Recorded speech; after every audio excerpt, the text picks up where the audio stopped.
Hello दोस्तों, नमस्ते। Hindi stories channel पर आप सभी का स्वागत है। आज हम आप लोगों को पढ़कर सुनाएंगे रेत की मछली उपन्यास का भाग 12। इसके पहले के सारे एपिसोड मेरे चैनल पर अपलोड है, प्ले लिस्ट भी बना हुआ है। तो चलिए बिना लेट किए हुए हम लोग शुरू करते हैं रेत की मछली उपन्यास भाग 12। बाहर टैक्सी रोकने की आवाज़ से अचानक मैं कुमुद की एक छोटी सी दुनिया में लौट आई हूँ। छप छप करके टैक्सी के दरवाजे बंद होते हैं और खुली हंसी की दो आवाज़ें सुनाई देती है। मैं चौंक जाती हूँ। इतनी ज़्यादा रात हो गई, मुझे पता ही नहीं चला। जाते वक्त वह कह गई थी कि कोई 12 साढ़े 12 बजे वापस लौटेंगे, लेकिन समय इतनी जल्दी बीत गया। कितने वर्षों की इतिहास आंखों के सामने गुजरता चला गया। कमरे में कागजों के जलने की गंध भरी हुई थी। कुमुद एकदम अंतर नहीं आई। कुछ क्षणों के लिए गहरा सन्नाटा छा गया था, जैसे सब कुछ स्तब्ध हो गया हो। उस स्तब्धता में डूब गई। एक जगह वह स्तब्धता कहीं मेरी अपनी स्मृति भी बन गई, लेकिन वह छुपी भी उस छोटी सी स्तब्धता के बीच। मैंने सोचा वहाँ कुमुद होगी और उसकी छोटी सी दुनिया में कोई एक खुशी से फूला हुआ एक साथी होगा। बिल्कुल ठीक ऐसे ही एक दुनिया यहाँ से बहुत दूर कई बरस पहले बम्बई की उस छोटे से कमरे में छूट गई थी, जिसमें मेरे और तरु के लिए जगह नहीं थी। बाहर अंधेरे में हल्के स्वर्गों में कुछ कहा गया। इस बार टैक्सी का एक ही दरवाज़ा बंद हुआ और टैक्सी चली गई। थोड़े ही अंतराल के बाद अपने आप गुनगुनाती हुई कुमुद अपना बैग झुलाती हुई अंदर आई और ठिठक गई। अजीब तरह की नाक चढ़ाकर उसने कहा, क्या जला रही हो कुंतल? सारे कमरे की गंध भरी है। उत्तर क्या देती? मन बिल्कुल स्वस्थ नहीं था। मुझे पता नहीं चला था कि, लेकिन हो सकता है उन कागजों के जलने की अप्रिय गंध पैदा हुई हो। एक मरा हुआ इतिहास जलने की सुगंध तो उठेगी नहीं। कुमुद मना स्थिति समझ गई थी, इसीलिए उसने अधिक सवाल नहीं किए। कपड़े बदलते हुए उनसे इतना जरूर कहा, तुमने अच्छा ही किया कुंतल कि ये सब जला दिया। जलाने के बाद तुम अपने प्रति भावुकता छोड़ सकोगी। लेकिन एक बात बताओ कुंतल, इस दुनिया को छोड़ आई जिस दुनिया को छोड़ आई हो, उनसे अब ऐसे लगाव क्यों बना रखा है? उत्तर मैंने इस बात का भी नहीं दिया। कुमुद समझ गई कि मेरा मन कहीं गहरे से आंदोलित है। बात बदलकर उसने कहा, खाना तुमने खा लिया क्या? खा लिया, मैंने कहा। पगली, पता नहीं। मुझे पता है तुमने भी कुछ नहीं खाया। चलो खाओ। फूल बगिया की उस दुनिया के व्यंजन नहीं थे। डबल रोटी, अंडे और कुछ जैम। अपनी दुनिया से बहुत दूर एक जो दुनिया दूसरी दुनिया शुरू हो रही थी, उसका यह पहला प्रसाद था। रात काफ़ी हो आई थी। बहुत गहरे सन्नाटे से बहुत दूर कहीं एक अकेला कुत्ता चौंक कर भौंकने लगता था। जलाए हुए कागज के साथ मेरी नींद भी जैसे जल गई थी। कुमुद ने अंधेरे में भी खुली हुई मेरी आंखें को जिस तरह अपनी उंगलियों से बंद किया, उस स्पर्श से मैं अविष्ट हो आई। अंधेरे से भी धीरे से बोली, सुनो कुंतल, मैं चाहती तो नहीं थी कि तुम्हें बताऊं, पर मैं सोचती हूँ कि अगर मैं तुम्हें बता दूं तो शायद तुम्हारा मन परिस्थिति से ज़्यादा तटस्थ हो सकेगा, तुम्हारा मोह भी शायद कम हो। निरुत्तर होकर मेरी उत्सुकता उसने पहचान ली और धीरे से बोली, कुंतल, तुम्हें बताऊं, मदन अभी मुंबई से लौटा है। ऐसा लगता है तुम्हारे डाइवोर्स को लेकर काफ़ी बड़े दायरे में शोभन ने ऐसी वैसी बातें फैलाई है। मदन मेरे एक सीनियर कलीग है, उन्होंने ही बताया। ये श्रीमान आनंद कौन है कुंतल? क्षोभ की एक लहर से सारे बदन में उभरी और फिर अचानक मुझे हंसी आने लगी। इतने अधिक कमज़ोर पैरों पर शोभन अपना झूठ खड़ा कर सकेंगे, यह मैंने सोचा भी नहीं था। कुमुद ने शायद सही अनुमान लगाया था कि उस प्रसंग के आने पर मैं हल्की हो जाऊंगी। मुझे हंसती देखकर कुमुद बेहद खुश हुई। ये आनंद था कौन, बताती क्यों नहीं? क्या हुआ था?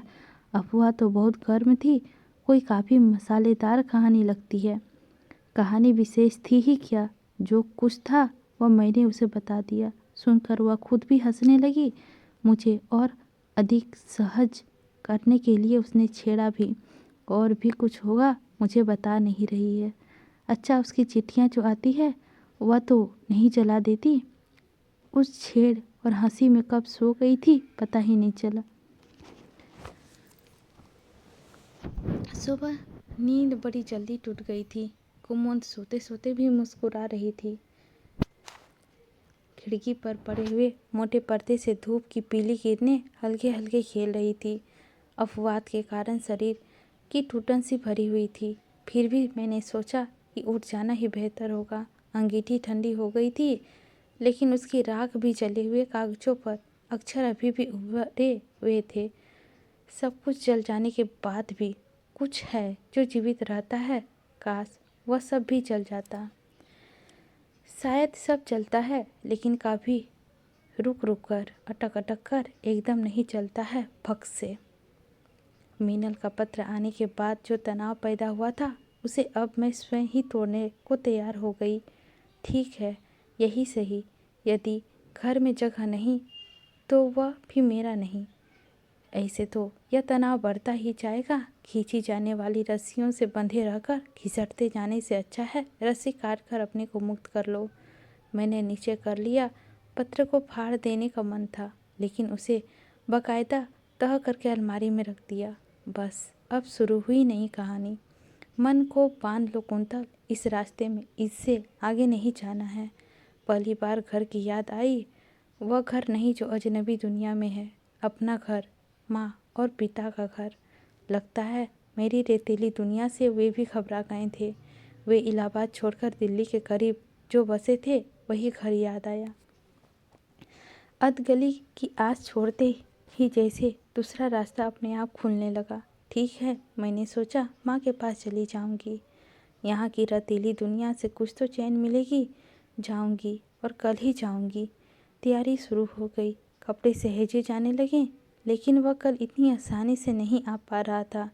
मीनल का खत आया था, शोभन का नहीं। हो सकता है शोभन का खत भी आए और वह दूसरी तरफ का हो। शायद आ जाए, पर फिर कल आ जाए। और अचानक शाम को वह सारी रेत फिर उड़ गई, जाने कहाँ चली गई। शोभन का पत्र आया, एक्सप्रेस, तुम चली आओ। पत्र की विशेष गरमाई नहीं थी, लेकिन एक बार फिर मैंने आंखें मूंद ली। वही तैयारियां जो माँ के यहाँ जाने के लिए अनमने ढंग से कर रही थी, सहसा उत्सवपूर्व तैयारियों में बदल गई। मुंबई शहर कुंतल के लिए नया नहीं था, लेकिन अचानक वह काफ़ी नया लगने लगा था। तरु सफ़र भर परेशान होती आ रही थी, लेकिन स्टेशन पर उतरते ही उसने भी न जाने कहाँ का उत्सव आ गया था। एक ऊंची इमारतें के आगे टैक्सी रुकी। टैक्सी वाले के पैसे निकालते समय मेरे हाथों का कंपन देखा। पैसे निकालने में कितनी देरी हो रही थी। इमारत के द्वार की ओर देखने की हिम्मत नहीं हुई। लगा शोभन की आवाज़ पर आ गए होंगे। उसी तरह दोनों बाहें फैलाकर स्वागत करेंगे। दरवाजे पर कोई नहीं था। एक गुरखा चौकीदार ओप रहा था। तरु को संभाल कर दूसरे हाथ में अटैची दरवाजे तक खींची। दरवाज़ा अभी वैसा ही सुना था। जब मैं बिल्कुल दरवाजे तक पहुंची तो ऊँघते गुरखे की आंखें ऊपर उठाई। शोभन साहब का घर यही है? मैंने पूछा। कौन शोभन? गुरखे ने आवाज़ से पूछा। शोभन साहब, वो जो, ओह ओहो, छाता माला, चौथा प्लेट, ऊपर ऊपर, कहकर वह फिर उबने लगा। ऊपर अकेले ही पहुंचना होगा, साथ तरु है, अटैची कैसे ले जाऊं? बम्बई के बारे में काफ़ी सुनती रहती थी, अटैची छोड़ना उचित ना लगा। धीरे धीरे एक बाह में तरु को लटकाए अटैची घसीटती सीढ़ियाँ चढ़ी। सीढ़ियों के बाद लंबा बरामदा था और उसी बरामदे में कहीं चौथे नंबर का फ्लैट था। अटैची अब यहाँ छोड़ दी। अधिक खोजना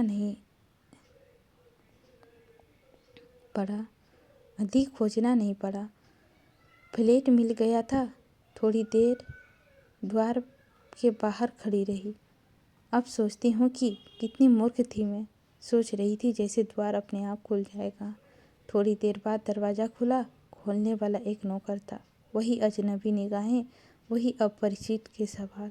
मैंने बात सुनकर उसे लपक कर अटैची नहीं पकड़ी, एक और होकर अंदर आने को भी नहीं कहा। 2 क्षण जैसे पोसोपेश में रहकर अंदर चला गया। थोड़ी देर बाद वापस आया। बिना किसी भाव परिवर्तन से उसने अटैची उठाकर अंदर एक किनारे रख दी और दीवान की ओर इशारा करते हुए बोला, बैठ जाइए, साहब कपड़े बदल रहे हैं। नीचे सड़क पर चुपचाप चले जा रहे राहगीर के 2 सिर पर 2 मंजिले के मकान की दीवार का हिस्सा टूटते गिरते मैंने देखा नहीं। यह भी नहीं जानती कि उसका अनुभव कैसा होता होगा।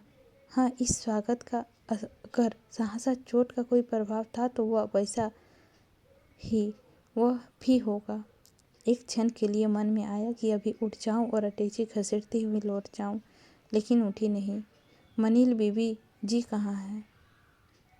मीनल बीबी जी कहाँ हैं? मैंने नौकर से पूछा। कल हवाई जहाज़ से कलकत्ते लौट गई। मैं चुप रह गई। सोचा हो सकता है नौकर ने जाकर सिर्फ इतना कहा हो कि कोई महिला मिलने आई है, और सोचा हो कि कोई छात्रा ही आई हो। कपड़े बदलने का बरसों पहले का एक दृश्य आंखों में नाच गया। शोभन यूनिवर्सिटी जा रहे थे। कमीज उन्होंने पहन ली थी और तौलिए के नीचे का पैंट खींचने की कोशिश कर रहे थे। जाने क्या सूझा था मुझे कि मैंने तौलिया खींच लिया था। एक क्षण में झटके के बाद शोभन ने दोबारा से अपने आप को ढकने के बजाय मुझे खींच लिया था। इस बार लगा कि मुझे जैसे तौलिया मेरे बदन से ही खींचा गया था। मौसम यातायात हरारत में भर आ गया था और हम दोनों पसीने से नहा गए थे। कई बरस पहले की वह याद ठंडी हवा की तरह पलके को छूकर चली गई। और शोभन आए, शोभन ही सच, लेकिन उस क्षण में जो हुआ वह थोड़े से शब्दों में नहीं समा सकता।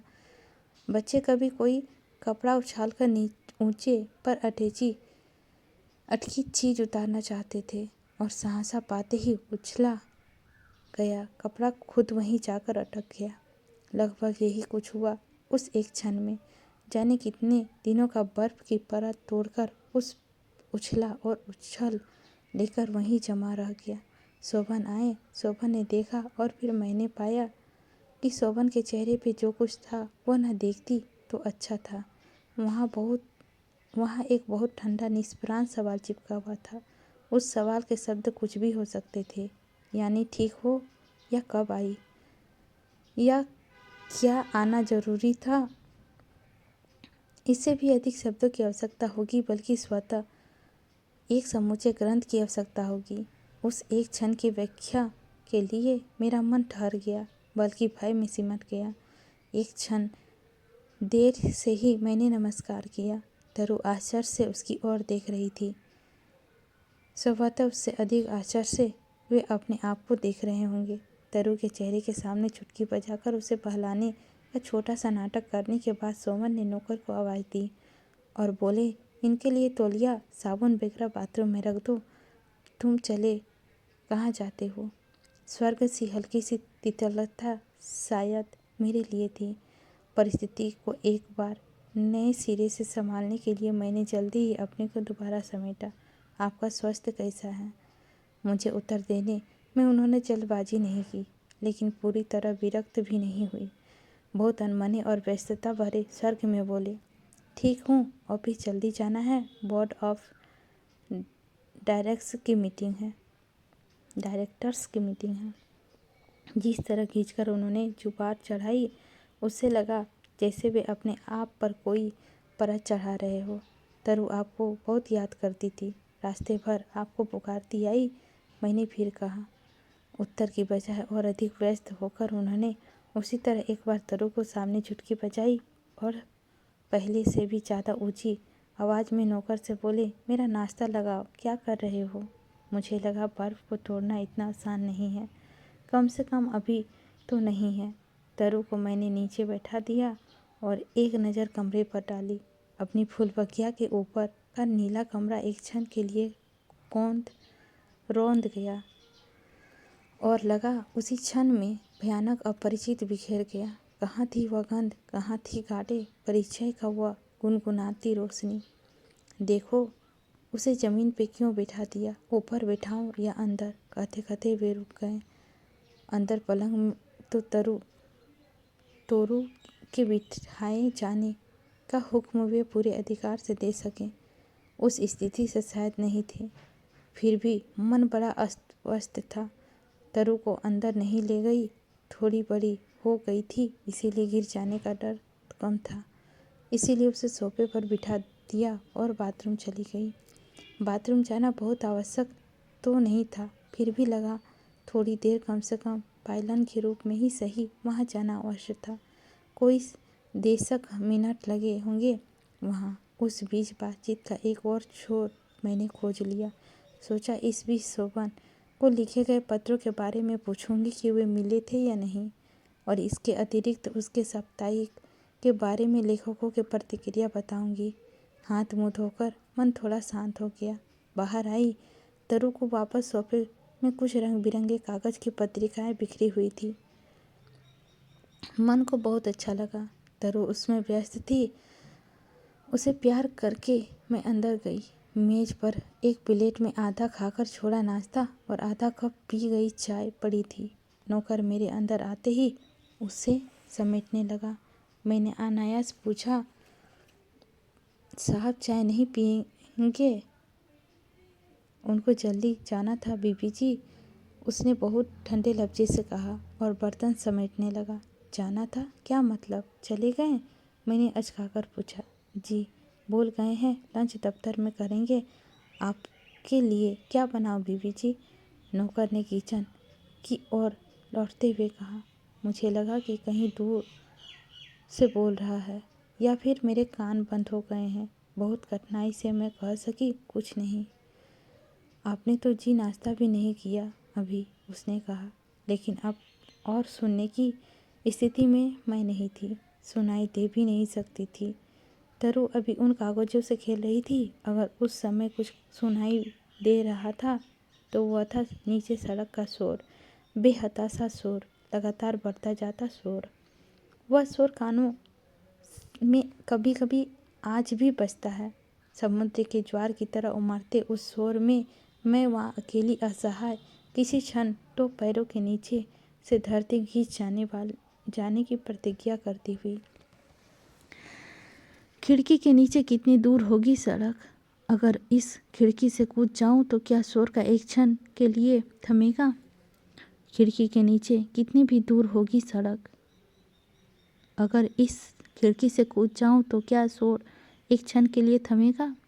इसके बाद सारा दिन सफ़र में टूटे शरीर को मैं उस खिड़की से दूर अलग खींचती रही। क्या होगा तरु को अगर मैं? नौकर 2 बार तरु के लिए दूध ले आया था। बहुत आग्रह करने के बाद मैं दोपहर में कुछ खा नहीं सकी थी। शाम के करीब 1 कप चाय पीकर बैठी रही। नौकर तरु को लेके नीचे चला गया। उस अकेलेपन का एक दिन को मैं किस तरह नाप सकी, यह स्वयं आश्चर्यजनक था। शाम को भी नहीं, रात को आए थे शोभन। नौकर शायद उन्हें नीचे ही मिल गया। वह उनकी फाइलें ला रहा था।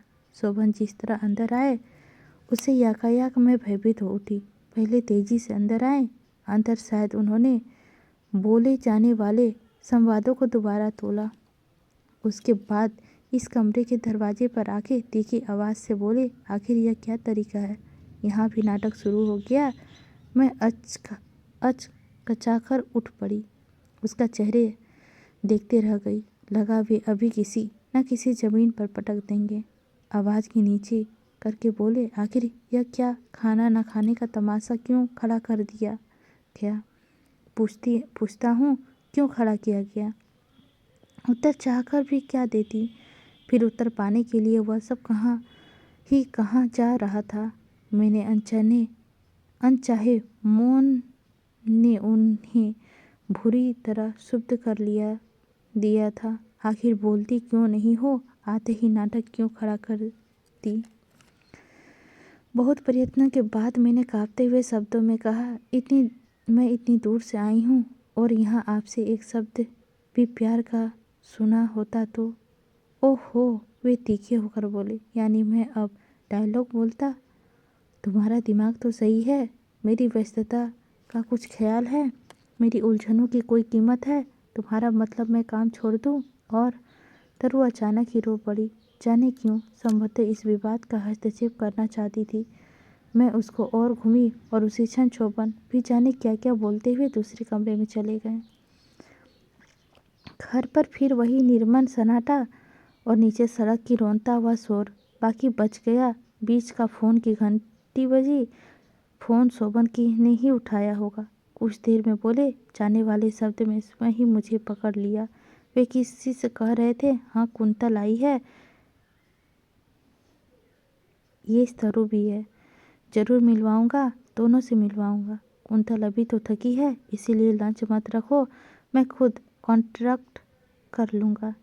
शब्द सुने अपने बारे में अंदर से बोले गए शब्द, लेकिन नहीं, अब और अपने आप को छल नहीं सकती। ये शब्द मुझे और धोखा नहीं दे सकते। समझ गई थी कि अंदर घोट घोट कर मारी जाने वाली कुंतल को बाहर प्रिया के रूप में प्रकाशित किया जा रहा है। शब्द और अधिक छल नहीं सकेगी, मैंने निश्चय किया। मन में फिर जलन पैदा हो गई थी, वही जो एक बार भटकती थी तो लपेटों में अंग अंग समेट लेती थी। कैसे बीतेगा और दिन? रात रात की ध्वनियों की अपनी अलग अलग पहचान होती है, चाहे किसी भी जगह का रात हो। और ऐसी व्यक्ति रात की ध्वनि में कितने गाढ़ेपन से पहचानता है, जिसके जीवन में कुल जमा पूंजी अब केवल कुछ रातों का अनुभव ही रह गया हो। रात बढ़ रही थी और रात की ध्वनियाँ निकट आती जा रही थी। सड़क का शोर अब उतना उलझा हुआ ना होकर स्पष्ट और भारी हो गया था, और सड़क के उस पार किनारे पर अपने आप को पटकते हुए समुद्री के उस साहस बार बार कमरे में झांक जाती थी। शोभन की कोई आवाज़ अब सुनाई नहीं दे रही थी। इसी एक परिस्थिति का सामना करके मन काँप रहा था। बहुत देर तक अपने को उकसाकर मैं उठी। तरु को साल उड़ा दिया था। बहुत धीरे से शोभन के कमरे की ओर बढ़ी। शोभन कमरे के दूसरे कोने पर एक चमकदार डेस्क पर लैंप की रोशनी पर कुछ पढ़ रहे थे। वे पढ़ते रहे। मैंने धीरे से कहा, आप सोएंगे नहीं? शोभन कुछ नहीं बोले। मैंने दोबारा वही प्रश्न किया। 2 पल रुककर उन्होंने किताब कंचित खोज से बंद कर बोले, तुम्हारा बिस्तर लगा दिया है, मुझे काम करने दो। तुम्हारा बिस्तर? बस, अब इससे अधिक नहीं। लेकिन उपाय? राह खिड़की के नीचे एक छलांग। 1 दिन, 2 दिन, 3 दिन लगता है। मैं वह अभियुक्त हूँ जिसके अदालत में पहुँचने से पहले ही सज़ा सुना दी गई। सज़ा एकांत कारावास। कारावास में केवल वह खिड़की है जो अपनी लगती है, और कुछ भी तो नहीं। लेकिन कितना भयानक है वह अपनापन।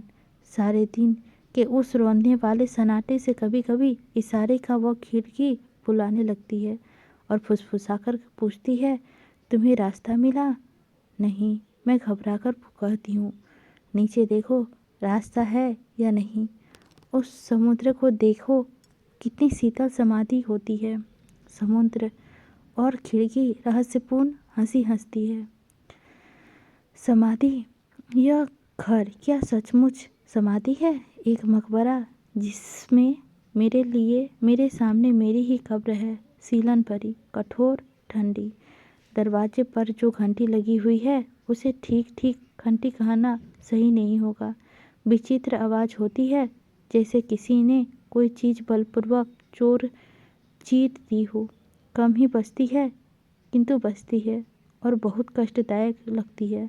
सोचती हूँ उसकी यह ध्वनि ठीक ही है। जब जब यह बजी, मेरे अंदर कुछ न कुछ चीर गई।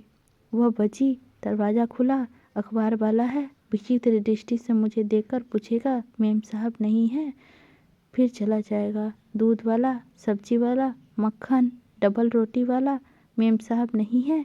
नहीं, मेरे कहते ना कहते लौट जाएंगे सब, जैसे मेरा वहाँ होना निरर्थक है। मीनल के अलावा यहाँ और किसी का कोई पहचान नहीं। वही तकलीफ देने वाली घंटी बजती है। तार वाला आया है, तार है, दफ्तर करके ले तो लिया, लेकिन खोलने की हिम्मत नहीं होती। शोभन नाराज ना हो। फिर वही खिड़की की चुपचाप मुझे बुलाने की आवाज़। रात को शोभन लौटे तो सबसे पहले तार पर ही उसकी नज़र पड़ी। खोला, पढ़ा, पढ़कर थोड़ी देर चुप। नौकर से कॉफ़ी रख दी थी, वह भी ज्यों का त्यों पड़ी रही। उठकर टहलने लगी। फिर जैसे कुछ याद आ गया, कहीं फ़ोन मिलाया। फ़ोन मिलाने पर पूछा, कलकत्ते के लिए ओलिएस्ट फ्लाइट कितने बजे है? एक सीट राइट। फ्लाइट कलकत्ता, एक सीट। चित्र का एक क्षण में पूरा हो गया। तार में क्या लिखा होगा यह समझना कठिन नहीं था। फ़ोन रखकर थोड़ी देर टहलते रहे। फिर बोले, देखो तरु का ध्यान रखना, मीनल की तबीयत ठीक नहीं है। और हाँ, ऑफिस से फ़ोन आए तो कहना कलकत्ते के बारे में मत बताना। कहना अभी कुछ भी कह देना, कलकत्ते के बारे में मत बताना। लगा वे बेहद उतावले हो उठे हैं। नौकर से अटैची निकलवाई और कपड़े रखने लगे। आप आराम कीजिए, कपड़े मैं रख देती हूँ, मैंने कहा। आश्चर्य से शोभन ने यही किया जो मैंने सोचा था। कपड़े छोड़कर अलग हट गए।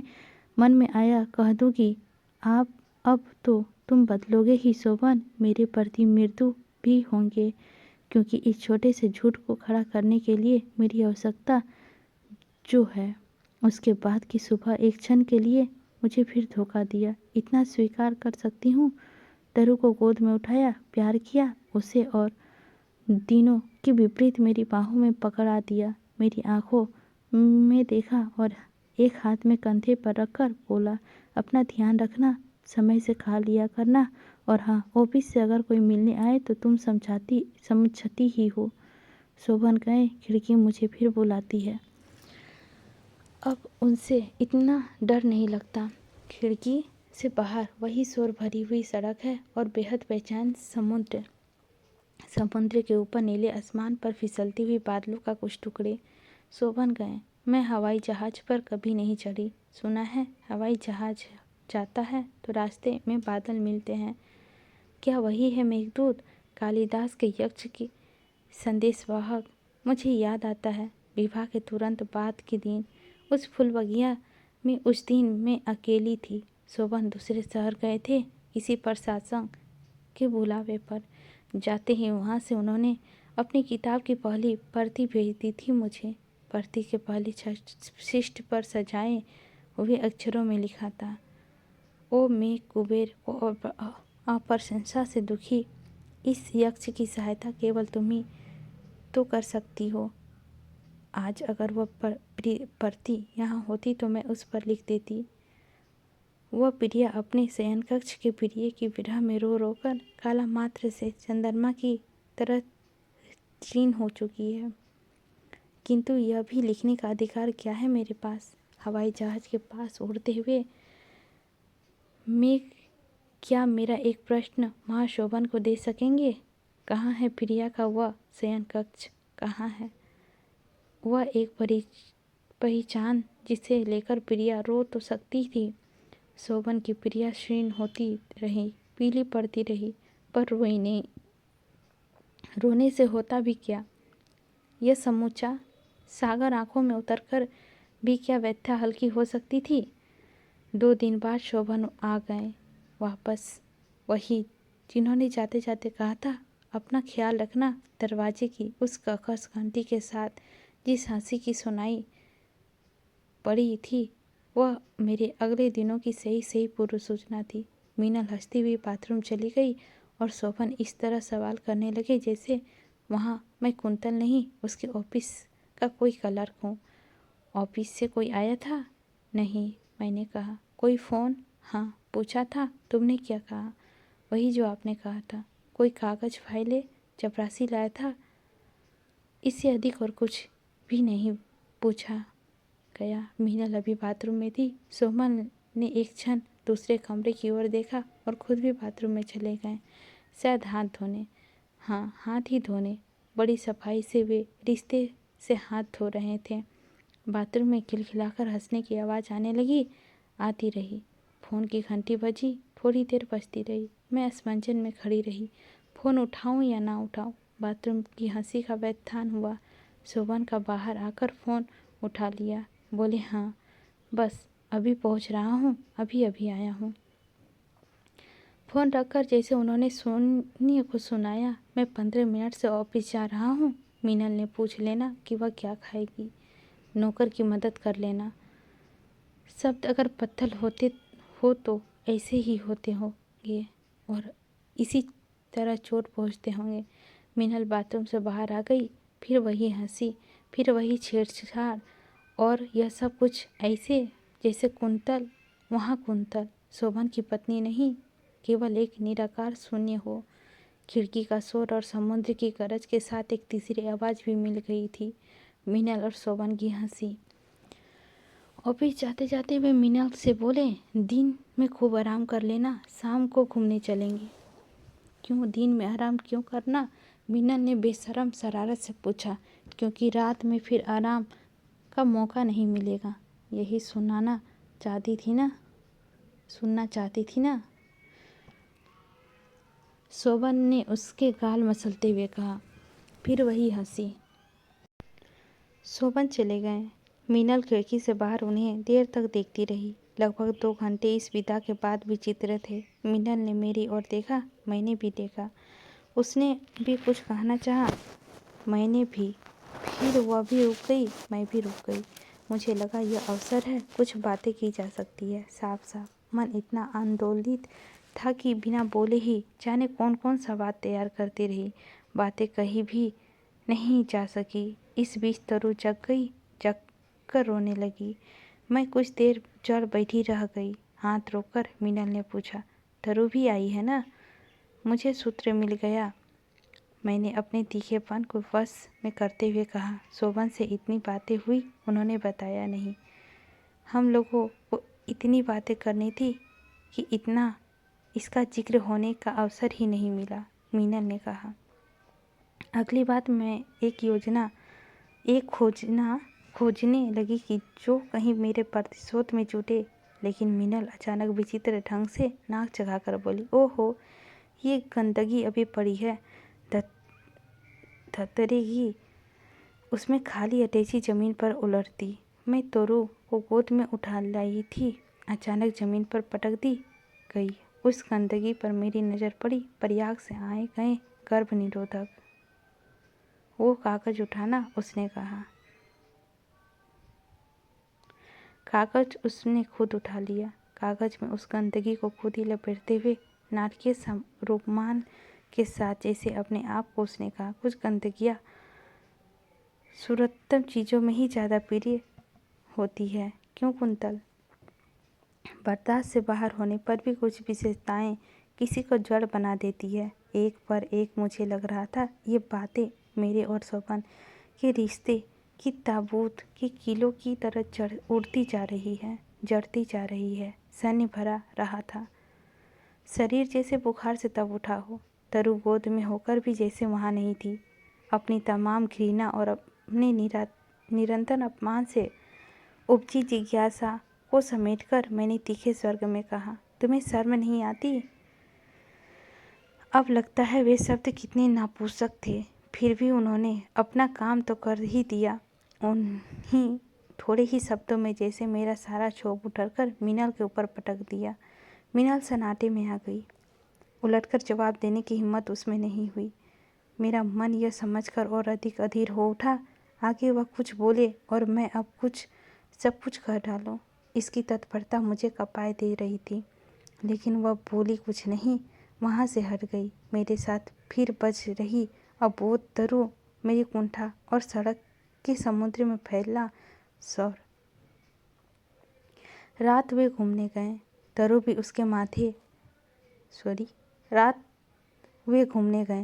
उसके लिए बाधा ही थी, इसीलिए तरु को भी घर पर ही छोड़ गए। जाने क्यों उस एकांत में पहली बार आंतरिक हुई लगा कोई न कोई अनहोनी होगी।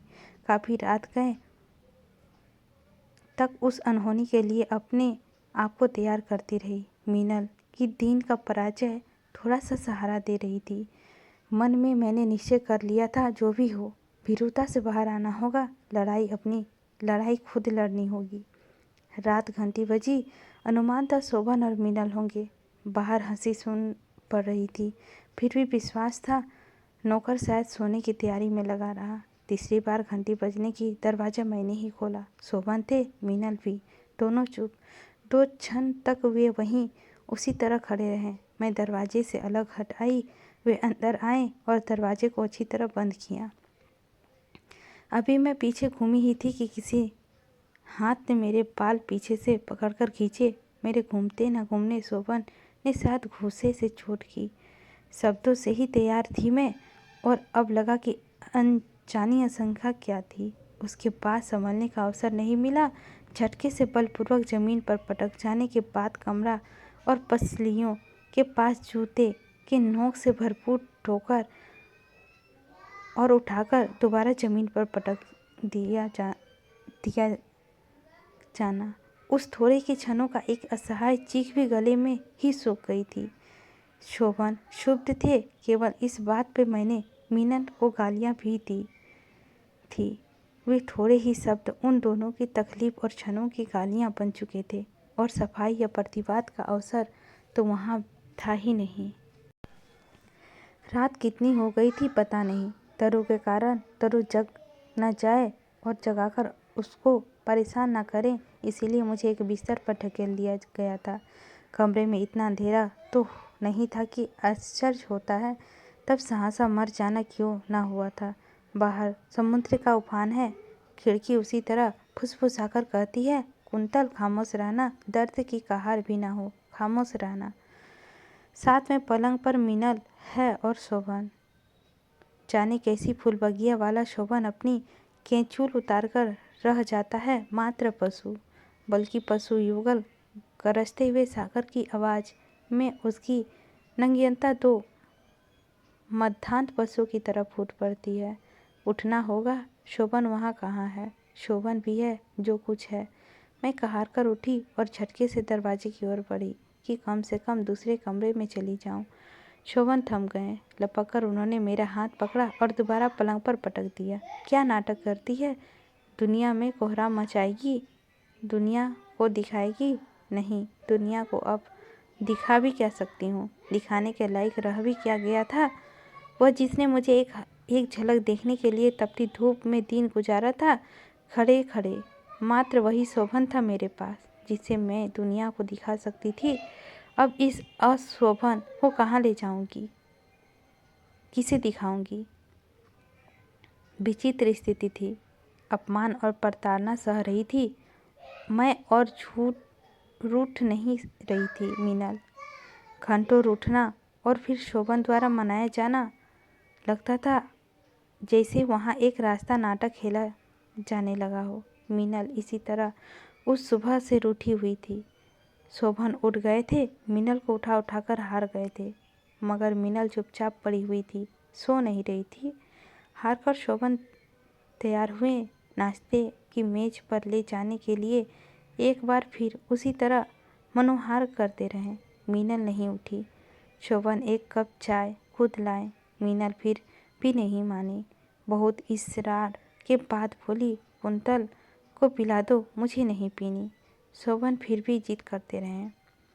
कुछ कस्में भी खाई थी। नाटकीय ढंग से रूठी हुई मीनल ने और अधिक नाटकीय होकर भी जो कुछ कहा वह मैंने भी सुना।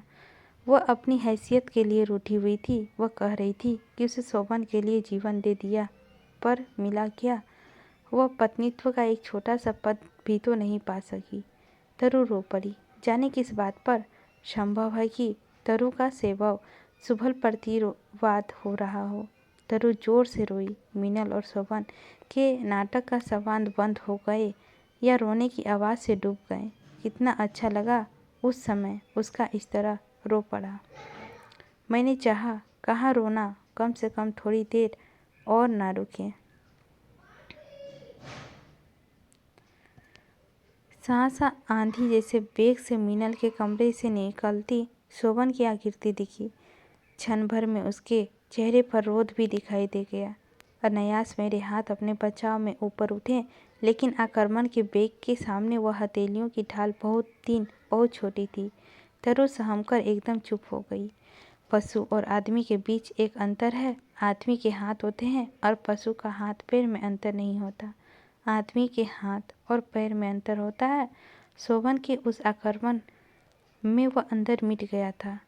मेघदूत की पंक्तियां की गायन करने वाले, बड़े बड़े सम्मेलनों की साहित्य का ध्वजा लेकर खड़े होने वाले उस बुद्धिजीवी के हाथ और पैरों का अंतर मिट गया था।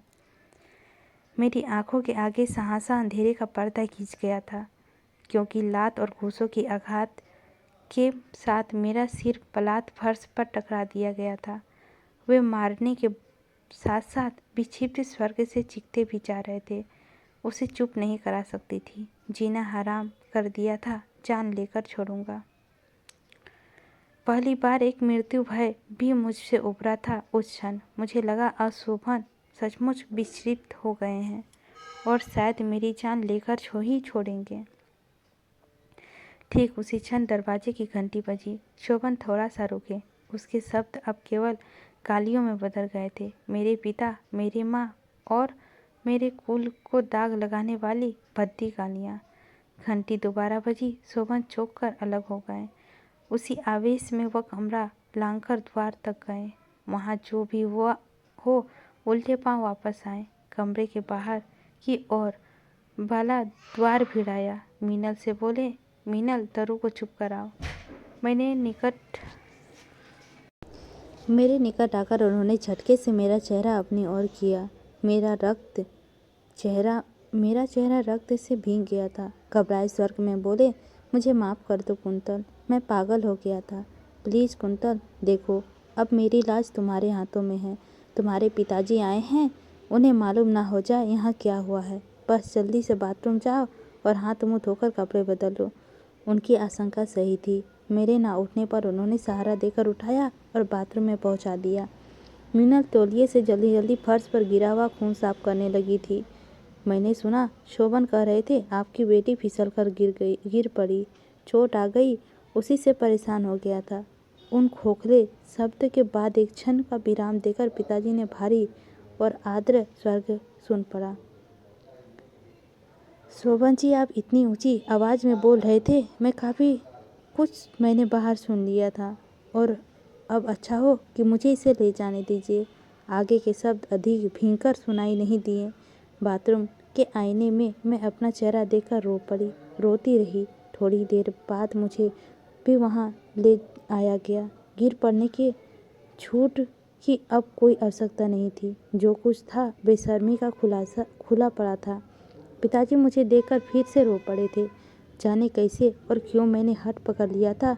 जो भी हो शोभन, जैसे रखें, मैं घर नहीं जाऊंगी, यहीं रहूंगी। इन्हें जिंदा रखना है तो रखें, मरना है तो जान ले ले।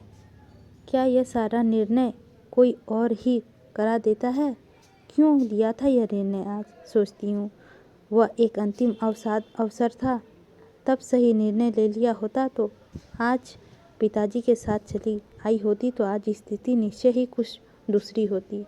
पिताजी ठहरे नहीं। एक घुट पानी भी उन्होंने नहीं पिया। ज्यों के त्यों वापस लौट आए। रुकते भी कैसे, किस आधार पर? शोभन के पास एक शब्द भी उन्हें रोकने को नहीं था। शब्द ही क्या, साहस भी नहीं था। वो गए तो लगा जैसे अंदर का कुछ थोड़ा बहुत साबुत बचा था हाथ से छूटे आईने की तरह टूटकर बिखर गया। उस रात एक बार फिर वैसा ही भयानक नाटक हुआ। मीनल का रूठना, शोभन का धूर्त सप्ते का आक्रमण ही मेरा पीटा जाना। अब बचाव भी व्यर्थ था। रोने के लिए भी तो शक्ति चाहिए। पीटकर थक जाने के बाद वे अपने कमरे में गए और लौटे तो उनके हाथों में कलम और कागज़ था। शब्द चबाते हुए बोले, ये कलम लो और लिखो। मैं बोल रहा हूँ वह लिखो, वरना।